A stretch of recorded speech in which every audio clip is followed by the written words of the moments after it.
قابل قدر ناظرین، السلام علیکم ورحمۃ اللہ وبرکاتہ۔ ماہ رمضان کی آمد ہو چکی ہے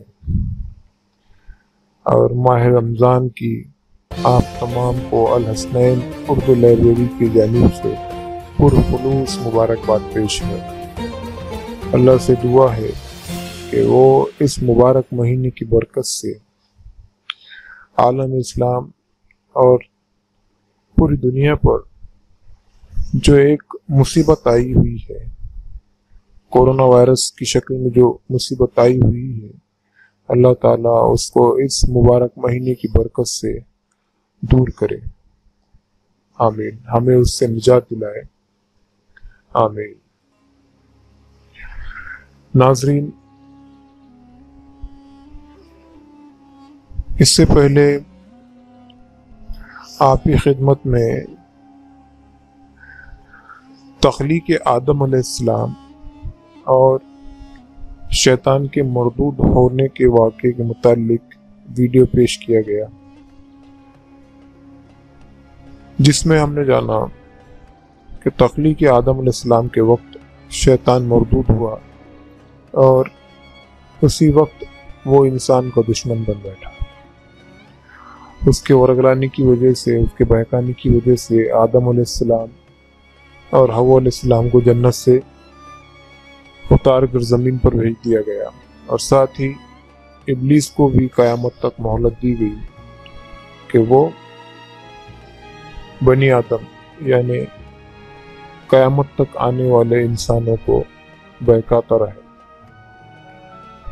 جو اس کے پیروکار ہوں گے وہ ان کو بہکا سکے گا، اور جو اللہ تعالیٰ کے دین پر چلتے ہیں وہ ان کو نہیں بہکا سکے گا۔ تو چلیے بڑھتے ہیں ہم ویڈیو کی جانب۔ ناظرین اور پیارے بچوں، زمین پر سیدنا آدم علیہ السلام اور حوا علیہ السلام کی زندگی جنت سے بالکل مختلف تھی۔ جنت میں ان کو بغیر محنت کے سارا کچھ میسر تھا۔ انہیں وہاں پر دھوپ تھی، نہ پیاس کی شدت تھی، نہ تھکاوٹ تھی، نہ بھوک کا احساس تھا، اور نہ ہی لباس کے لیے تگ و دو کرنا پڑتی۔ غرض ان سب چیزوں سے بے نیاز تھی، لیکن دنیا میں آ کر ان کو روزی کی تلاش کرنا پڑی۔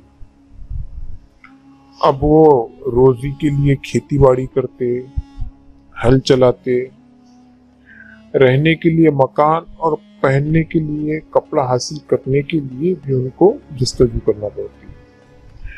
یہاں پر ایک بات یہ ظاہر ہو جاتی ہے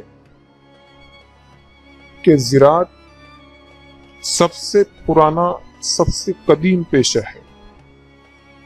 کھیتی باڑی کرنا، مویشی پالنا، یہ سب جو ہے زراعت کا ایک حصہ ہے۔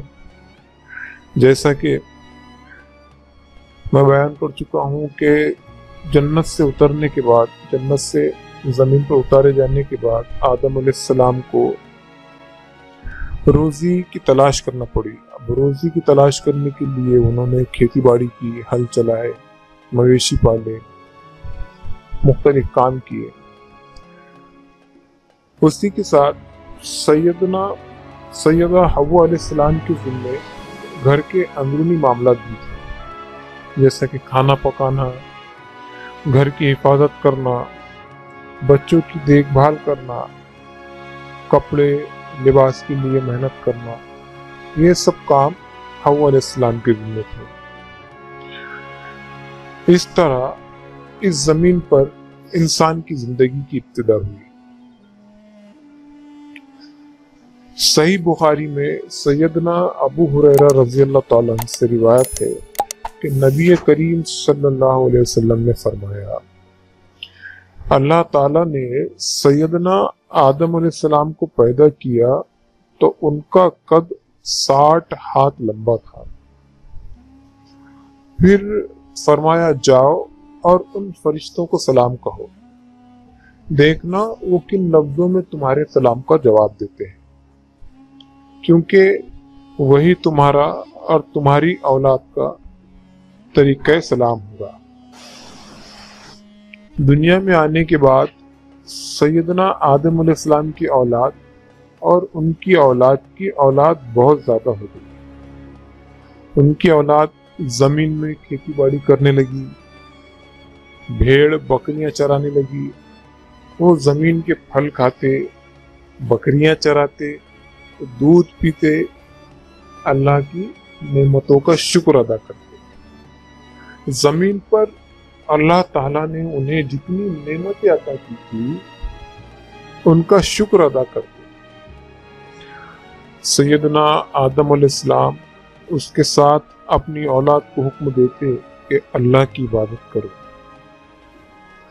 آپ انہیں شیطان اور اس کے وسوسوں سے خبردار کرتے، اس لیے کہ اسی وجہ سے انہیں جنت سے نکلنا پڑا تھا۔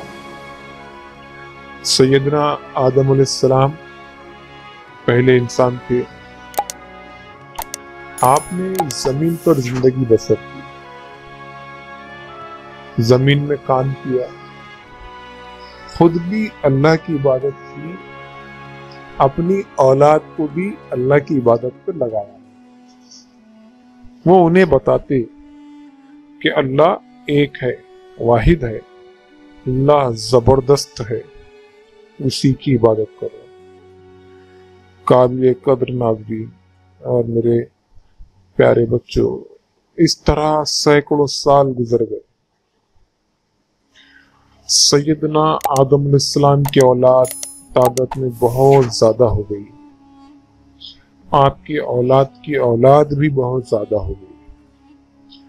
ایک دوسرے کے ہاں شادیاں ہونے لگی، جس کی وجہ سے سیدنا آدم علیہ السلام کی نسل بڑھتی چلی گئی، زمین پر پھیلتی چلی گئی۔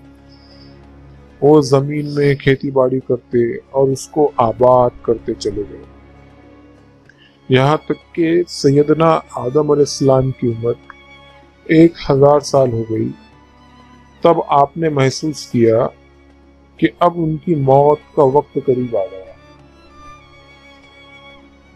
آپ نے اپنے بیٹوں، پوتوں اور ان کے بیٹوں کو جمع کیا، ان سب کو وصیت کی کہ وہ ایک اللہ کی عبادت کرے، اسی کی اطاعت کریں اور شیطان کی راہ سے دور رہیں۔ سیدنا ابی بن کعب رضی اللہ تعالیٰ عنہ سے روایت ہے کہ انہوں نے فرمایا کہ جب سیدنا آدم علیہ السلام کی وفات کا وقت قریب آیا تو انہوں نے اپنے بیٹوں سے فرمایا، بیٹو میرا جنت کے پھل کھانے کو جی چاہتا۔ تو ان کے بیٹے ان پھلوں کی تلاش کے لیے گھر سے نکل گئے۔ انہیں سامنے سے فرشتے آتے ہوئے ملے جو اس وقت انسانی شکل میں زمین پر اتارے گئے تھے، اور ان کے پاس سیدنا آدم علیہ السلام کا کفن اور خوشبو تھی، اور ان کے پاس کلہاڑے اور ٹوکریاں بھی تھی۔ انہوں نے کہا، آدم کے بیٹو، تمہیں کس چیز کی تلاش ہے؟ یا پھر ایسا کہا کہ تم کیا چاہتے ہو اور کہاں جا رہے ہو؟ آدم علیہ السلام کے بیٹوں نے کہا کہ ہمارے والد صاحب بیمار ہیں اور جنت کے میووں کی خواہش رکھتے ہیں۔ تو فرشتوں نے کہا، واپس چلے جاؤ، تمہارے والد تو فوت ہونے والے ہیں۔ فرشتے جب سیدنا آدم علیہ السلام کی روح قبض کرنے کے لیے آئے تو حوا علیہ السلام نے انہیں دیکھ کر پہچان لیا۔ وہ سیدنا آدم علیہ السلام سے چمٹ گئی۔